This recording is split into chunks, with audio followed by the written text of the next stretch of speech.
All right, Rink Rat Report Podcast. This is a solo episode, the first solo episode in quite some time. So instead of asking absolutely nobody, well, the walls, are we recording? I'm going to do, yeah, here we go, because our Cowboys snuck one out. But that's beside the fact, and that really hurt my vocal cords. Today's episode, we're going to try to keep it short and sweet, and it's going to be about the goalies. The Leafs goalies. The situation right now is not ideal, I'll call it. Joseph Woll is injured. Ilya Samsonov just got put on waivers. He cleared waivers and is reporting to the Toronto Marlies. And in a corresponding move, the Toronto Maple Leafs have called up Dennis Hildeby. How did we get here?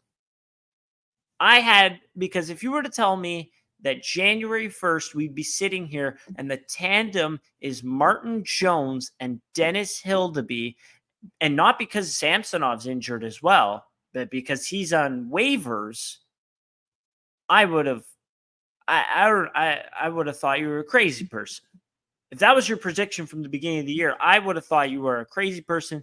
You are a sorcerer. You are in any sort of word. I don't even have a word really for it.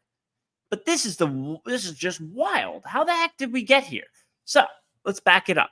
We had Samsonov and Joseph Woll to start the year. Martin Jones cleared waivers, played pretty well in the preseason, cleared waivers. So Samsonov, Woll. A lot of people thought Woll's got a good chance to take the crease. How early? I'm not too sure. But he's got a good chance to take the crease because he looks like a good goaltender.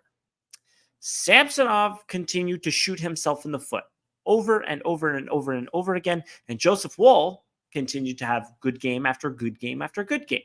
So Woll essentially became the starter with Samsonov backing up. Joseph Woll gets injured against Ottawa. And it's Samsonov's crease. He's handed it on a silver platter. Here you go. The Leafs call up Martin Jones, who has an .870 save percentage in the AHL at the time. So they hand Ilya Samsonov on a silver platter. Here you go. Here you go, Ilya. Here's the starting job.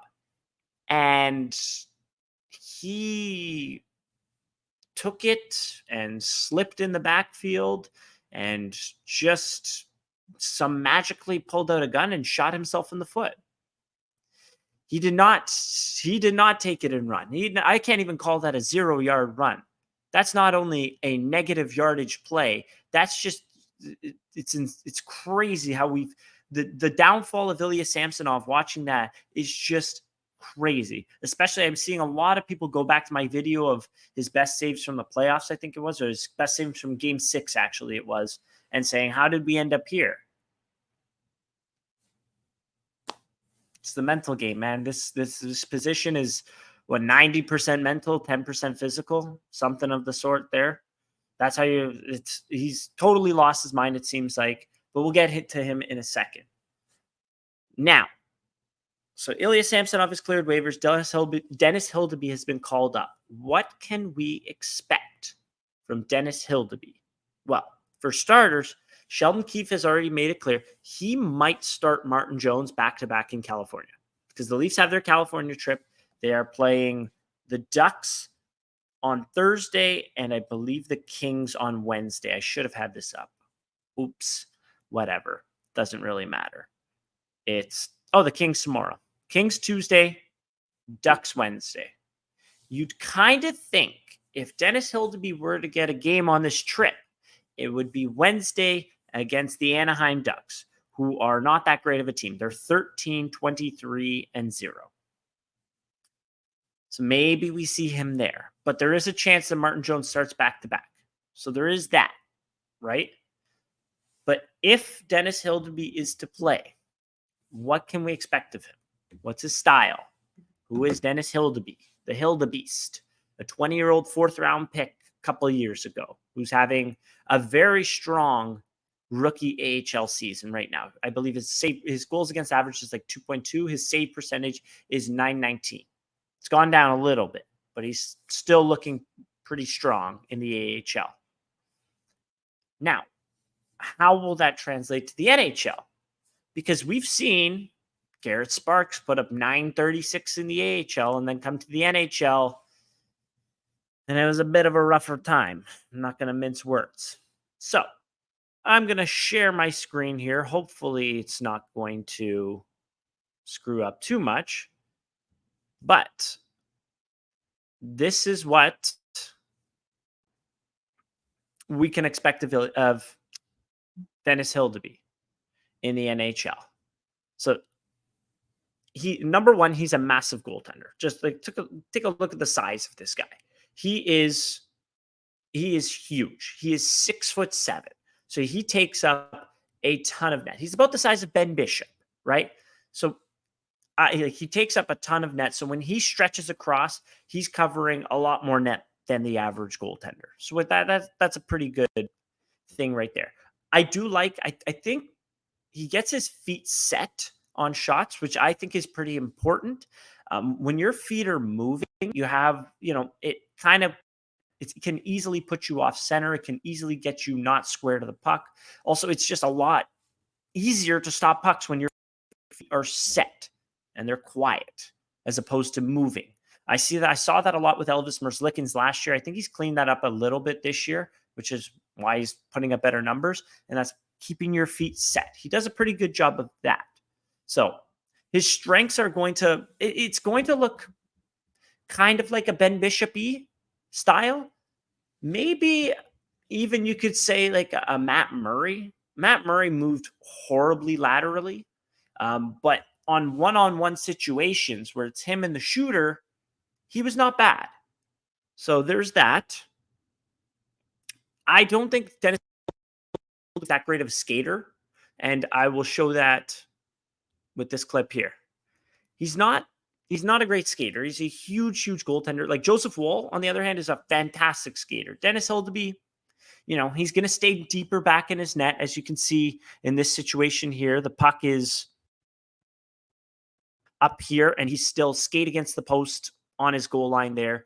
And that's so that if that puck goes across the ice, he doesn't have to cover as much ground as if he were to be at the top of the crease. Now, he can get away with cheating being back in his net a little bit more than the average goaltender simply because he's 6'7".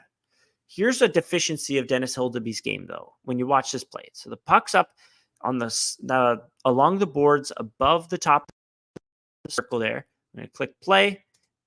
And when that shot is taken, because he's foot against the post, look, when he goes down, look how many holes get opened up. It's kind of an awkward position there. He's able to make the save, covers the rebound. But then look at this situation here. This is where you're going to get caught going skate against the post deep in your net on plays along the boards. So that puck gets rimmed around, similar kind of spot. Robbie Yerventi's going to walk in. Dennis Hildeby's not going to come out of his net at all. He's going to stay skate against the post. And he's kind of turned. He's not square here at all, but he's ready. If that puck goes to this guy over here, and hopefully you can see my mouse, if that puck goes across the ice there, he's not going to have to cover that much ground to get square to that pass. However, this puck gets thrown on net, and it ends up in the back of the net. And why is that? Look when he goes down here, how awkward it is for him. Like if he were just out a little bit there and his skate was overlapping the post, that's a much easier save. So that is number one concern I have. Number two is when you watch, I wish I had it up. That's a big mistake on my part. When you watch rush plays against him, he stays very flat-footed. And you can see that in this play here. Look, no recoil, no backing up. He's flat-footed in this situation. That means if that puck is taken as a deke across, he can easily get beaten, especially upstairs. Now, he gets away with it a lot of times simply because he's huge and he can cover the lower part of the net. But when you watch, so this situation right here, it's a breakaway, and he comes in, feet are essentially flat-footed. He makes a save, and it's easier to do so because you're flat-footed, your feet are quiet, you're able to stop that shot. But if that player dekes on you, it could be quite a bit of a challenge. And I'm trying to think of some. I know Ilya Mikheyev has scored a goal against Nico Dawes where Dawes was flat-footed and you just put it right around him. So that's a concern for Hill to be in the NHL there. He can easily just get dipsy doodle. Like, imagine Trevor Zegras comes in all alone on him and he's flat-footed. Could embarrass him. So my last concern with Dennis Hildeby is his reads. I don't think they're at an NHL level yet. These are all saves in this video here. There are some plays that essentially he doesn't foresee the play unfolding the way it does. He needs to work on that part of his game. Like this save right here, I'm going to show. It's a huge save. It shows like how big he is and how he's able to move decently, but his skating again is not very good. But watch this play here. The puck gets sent out front. His stick is not in the right position. It allows the puck to go through the crease, and he's forced to make a huge save like that. If his stick is is where it's supposed to be, he wouldn't have to do that.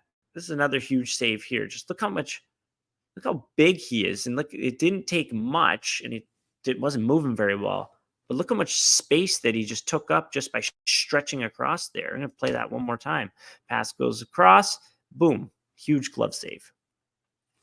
So, how are the Leafs going to succeed with Dennis Hildeby as their goaltender? Well, essentially what you have to do is you have to limit side-to-side plays. East-west chances, you have to limit them. He's pretty good, I would say, on shots where it's just him and the shooter. So that's an advantage there. He's going to have to figure it out along the half wall. There's nothing the Leafs can do. Like, what are you going to prevent the puck from going on the half wall, like along the boards there? No, that's something he's going to have to figure out. So, again, actually, if we go back there, he showed that that's where your stick is supposed to be positioned to block the pass. If you're watching on YouTube, if you're not watching on YouTube, you're missing out. So, is Dennis Hildeby ready to be an NHL goaltender? I don't think quite yet. I think his reads need work. I think his skating still needs some work. And I think there's a couple nuances that he should figure out. He's playing very well in the AHL right now. The other goalies on the Marlies don't have the numbers that he does. However, I kind of like the Marlies defense. I mean, they've got some pretty good players there. The one thing I have noticed from like the 3 games that I've watched him so far this year, the Marlies give up a lot of, on him at least, they give up a lot of rush, like breakaway chances. So it's just him and the shooter, which he's fared very well. However, on cycle plays, power plays, like he's gonna have to, learn, watch video on what he should and shouldn't be doing, right? So, like, for example, the one that sticks out in my head, there was a play against Grand Rapids. It was a backdoor pass, so it was a great chance. However, he did not set himself up in a position to make that save at all. The puck came out from the far corner. It came to the face-off dot, and he just stayed in his butterfly. So when the pass came then backdoor, he had absolutely no shot. Now, if he was actually on his feet like he was supposed to be, there could have been a shot to make a good save there. But again, not his fault, but it's kind of one of those things. You got to read the play a little bit better. So, can the Leafs win with Hildeby? I definitely think so. In the past, there's been times when teams have rallied around a rookie goaltender, and they've kind of tightened up defensively, and they try to block as many shots as they can.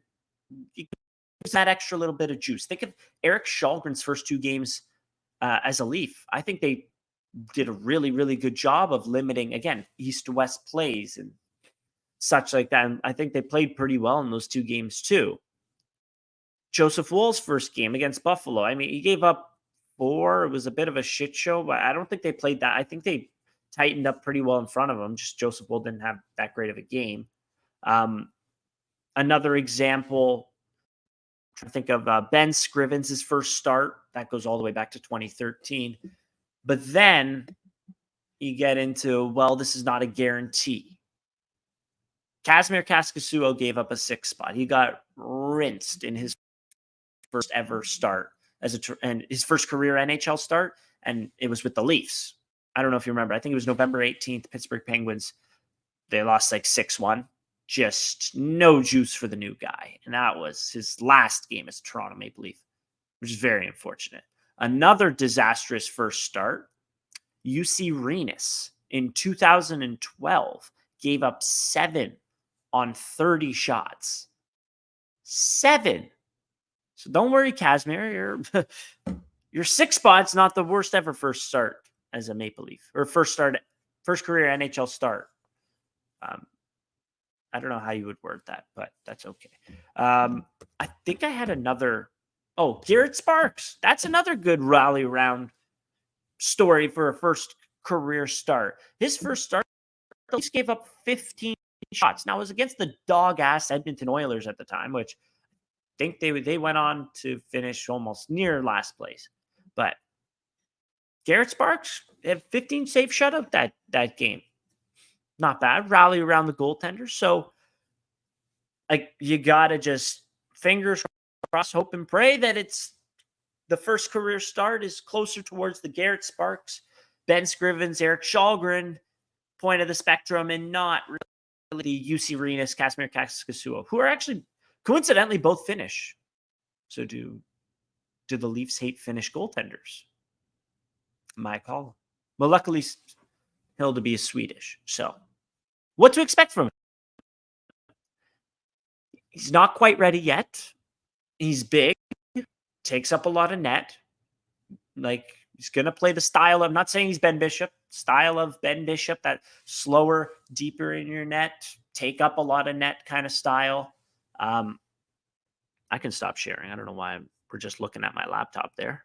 But, yeah. It's going to be a bit of a grind. They really got to tighten up defensively. Now, I will say this with the Leafs as of recent. A lot of people are going to say this season, defensively, they've been dog water. They've been bad. Numbers back it up too. They've not been very good defensively this season. The last 6 games, the Leafs are 1-4-1, right? All of the underlying numbers, though, have been better than the first 28 games this season. First 28 games, they went 16, 6, and 6. They had a 49% expected goals for percentage and a scoring chance for percentage of, pulling it up right now, scoring chance for percentage of 50.56%. Last 6 games, 1-4-1. This includes the Buffalo game, which underlying numbers were terrible. They were blown out of the building. Last 6 games against Carolina, Columbus. I don't know why I'm doing this on the spot. I really shouldn't have. I don't even remember. I think New York was in there. Damn, that was a terrible performance by me. Who were the last 6 games for the Leafs against? I have it right in front of me too. Great job, Joe. The solo episode's going fantastic. Last 6 games: Hurricanes, Blue Jackets, Senators, Blue Jackets, Sabres, Rangers. So now that I'm looking at it, 4 non-playoff teams. Well, 3 non-playoff teams, 1 that you played twice. Okay. But funny enough, against the playoff teams, you actually played okay too. So I'm okay to use these numbers. Last 6 games, 1-4-1, 52% goals for percent, expected goals for percentage, 53.33% scoring chances for percentage. Now, here's where the difference kind of lies. You kind of pinpoint. So why are they 1-4-1? They're playing better. Why are they 1-4-1 their last 6? That's awful. That's terrible. What the hell's going on here? First 28 games, 5-on-5 shooting percentage was 9.41% at 5-on-5. 5-on-5 save percentage was 913. A PDO of 1.008, which is just around where you want to be. If your PDO is very high, expect the losses to start coming in. You're not going to be as lucky. If the PDO is low, you're on the uptick. You're probably going to get some more saves. You're probably going to pot a few more lucky goals. The Leafs on this stretch have had a 7.28% 5-on-5 shooting percentage and an 880 5-on-5 save percentage for a PDO of 953. Think about it. The New York game, 3 went off your own skates. right? The Ottawa game, a goal was scored from behind the net. Kind of shitty. The Blue Jackets 6-5 loss in overtime. You could not buy a save from Ilya Samsonov. You could have Dubai, Abu Dhabi money. You could not buy a save from Ilya Samsonov that game, it seemed like. And that Fantilli goal at the end of the game was just a muffin. Muffin, man. And then on top of that, the Sabres game. The Sabres 9-3 loss. You had a combined save percentage. Oh, this is not good. I don't know why. Samsonov had a 737 and Jones had a 733 in that one. So goaltending has costed you, I would say, the Sabres game for sure, which the team didn't play that well. They probably deserved to lose anyways. Definitely the Columbus point there. The Senators one, I'm hesitant to say that one. I wouldn't say so there, really. So it's been an interesting stretch. You have 6 starts. The 4 from Martin Jones in that stretch, he's given you a .916 save percentage. The bounces have just not been going the Leafs' way this last little bit. I think they really need to take Simon Benoit out of the top 4. He's a good kid, blocks shots, fights, hits. He is not a top 4 defenseman. You have to put Liljegren up there playing more minutes. I know Liljegren's been turning the puck over a little bit, but he scored. Got to get him going a little bit. You got to put anyone. Not Simon Benoit should not be in the top 4, in my opinion. So that's one change I would make. You're going to start Martin Jones a lot more. So I think the Leafs' fortunes on this this West Coast trip, I think are going to start to turn. Now that I say it, they're going to lose every game, unfortunately. But got to keep the faith. So, talked about Dennis Hildeby. The next goal I want to talk about, let's talk a little bit about Martin Jones. He's been solid for them. He's been very solid for the Toronto Maple Leafs. When you look at his underlying numbers right now, his goals saved above expected per 60 is actually better than Joseph Woll's given you. Pretty incredible stuff. 4.1 goals saved above expected in 8 games played. I don't have his save percentage offhand right now, but it's pretty good. I might have to eat my words on Martin Jones. Said he stunk. Said he's not going to give you 900 save percentage hockey. Guess what? Through 8 games, giving you pretty good numbers there. I don't know why I can't just find his regular save percentage, but that's okay. Doesn't matter. So what does Martin Jones do? He's big. He's a pretty smart goaltender. I think his reads are not bad. And he's going to stop shots that from stop the shots that he should. Issue is with him is that he's slow. He's he's slow laterally. So think a little bit kind of like what you had with Matt Murray last year. Very slow laterally, but stop the shots on plays that are straight line, right? Like the game against Carolina, that pass across goal, a little bit slow on that one. The goal from Parker Kelly against Ottawa, a little bit slow on that one too. However, those are good chances that you're giving up.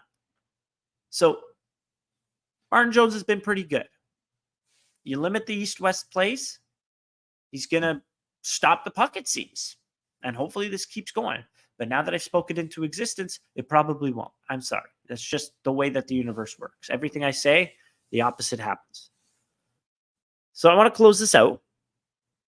What has happened to Ilya Samsonov? The difference between that Game 6 highlight tape I put up and what we're seeing recently. I'll take the Columbus game specifically. The one thing I'm not seeing in that Game 6 game, I'm not seeing perfect technique. I'm not seeing perfect composure because he swims. He was swimming then too. Always a swimmer. It's Ilya Samsonov. The thing that I saw that was a lot better was his ability to track the puck on point shots, through screens, through traffic. He was tracking the puck very, very well through that. Against Columbus, he couldn't do that worth a shit. Puck was going through the defense's legs. Didn't pick it up until it was in the back of the net. Terrible. The other thing is how square he's staying. He's not staying, that was a bad one. He's not staying square to the puck. When you look at the goal, it was the goal through the screen. I think it was on the power play against Columbus. It hits his glove. It's through a screen. It hits his glove and goes in. He was reaching out for that puck. If he just keeps his hands square and where it doesn't reach out and he just goes right across, I think he's fine on that one. I think he stops that puck because he knew that it was coming. The puck was, he was looking through the screen and he had to go. Essentially, what you do when you're a goalie, I have to back this one up a little bit, is you look through screens, and if the player shoots to the other side of the net that you're peeking through, you got to you're going through a blind spot almost, and you got to kind of get your head around the screen, and somehow, by the grace of God, you got to pray that you track that puck on the other side of that screen and you make that save. I think Samsonov did a good job of getting his head around the screen. He just wasn't really, he reached out for the puck. He kind of attacked it, and as a result, it hits his glove and goes in the net. Other plays, I like his composure's not been great, but it's never been great. His use of the RVH is not great, but again, it's never been great. I think he's just got to stay more square to the puck. When you look at, I think it was the second goal. It was the goal where Columbus came in. The pass, it was a good chance. The pass came through the defenseman off the rush. It was tipped on net. It hit Samsonov, went up in the air, and went in. Why? Maybe he was a little bit deep. Sure. A little bit deep on that one. I don't think that goes in, though, if he just stays square to the puck. If he just stays square, it feels like a confidence thing, like a little, the puck's on, ooh. Like, oh. If you stay square to that puck, if he stays square to that puck, it's going to hit him and go forward as opposed to up in the air, backwards, and in the net. I realize it was a decent chance, but did he make any good saves that game? There was 19 shots against through 3 periods in that game, and he gave up 5. You cannot tell me that was a bad defensive performance. You know why? Because the goalie's supposed to stop something. He didn't stop anything, and he gave up bad goals on top of that. Defensive breakdowns are going to happen. They happen every single game to the best defensive teams. There's a reason you pay a guy to wear different equipment to stand between the pipes. He's been terrible. He's unfortunately seemingly lost all of his confidence. Will this waiver clearing help him? I don't know. Your guess is as good as mine. We can take the positive route and say, yes, he's going to come back from this. He's going to get called up and he's going to play well. Like, there's no logic to, think about this. Like, if you were to predict or to analyze, will Samsonov come back and be at least half decent after this stint with the Marlies? Because it seems like they want to call him up. They want to get his confidence back. Which I don't think he's played his last game ever. Unless he goes down to the Marlies and gives up a 7th spot. I think that'll be it for him. But I think the goal is for them to call him back up. Now, if you're an analyst, a hockey connoisseur, and you're trying to say what your take is, which way Samsonov will go, there is no analytics behind it. We're all just kind of pulling our opinion out of our ass on this one. So you might as well put the pom-poms on and say, yes, Samsonov is going to get called up. His confidence is going to come back, and he's going to stop some pucks. Right? Nobody's getting hurt from you saying that.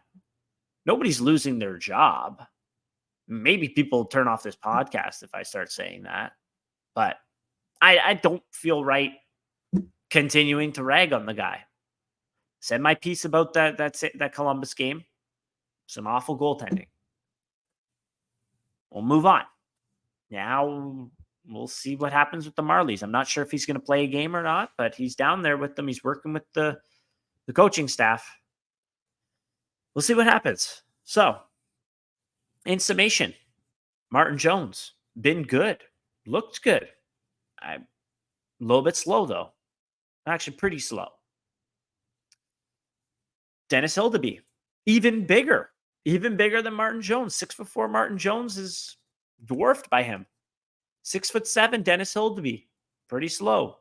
Not fully polished yet. Has some work to do. Not the greatest skater, but is big, takes up a lot of net. And hopefully he's going to make some saves against Anaheim. Ilya Samsonov is going to come back and he's going to play well. Knock on wood. He's going to come back. He's going to stop some pucks. So that's all I got for today. If you made it this far, thank you. I've kind of blacked out this whole time. I don't really know what I talked about. Sorry if you were watching on YouTube and we were watching the same screen of nothing the whole time. But yeah, this has been fun. Thank you everyone for listening, and go Leafs go.